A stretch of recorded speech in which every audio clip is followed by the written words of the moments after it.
আসসালামু আলাইকুম। আজকে নতুন কিছু সিস্টেম দেখাবো জাহাজের মাধ্যমে কিভাবে কাঁচা তরকারি হইতেছে। দেখেন সব জাহাজের মাধ্যমে দেখেন কিভাবে কত সুন্দর করে এই সবজি চাষ করছে টবের মাধ্যমে। কত সুন্দরভাবে হয়েছে টমেটো, কাঁচামরিচ, মালটা গাছ, আঙ্কুর গাছ, আমার সব তরকারি আছে, ফল গাছ আছে। তো কেমন হয়েছে সবাই জানাবেন কেমন হয়েছে আমাদের কৃষিকাজ। সবাই দেখাইতেছি, দেখবেন আরো দেখাইতেছি সবাই।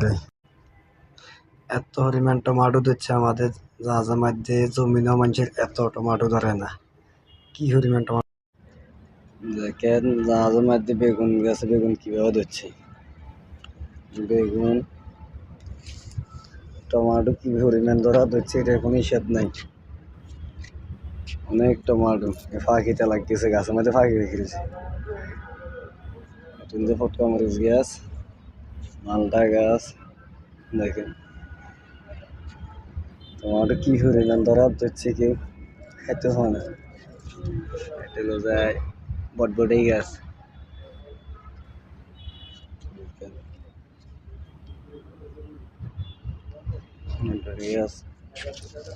অনেক বেগুন এই ভিত্তি, ড্রাগন গাছ, ড্রাগন ফল এখানে তুমি কোথায় কিন বাইরে চিঠাইলে এখানে কতক্ষণ টমাটো।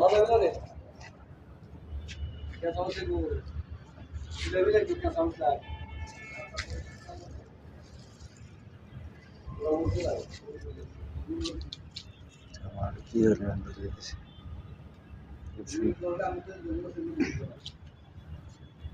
পরিমাণ টমাটো হয়েছে।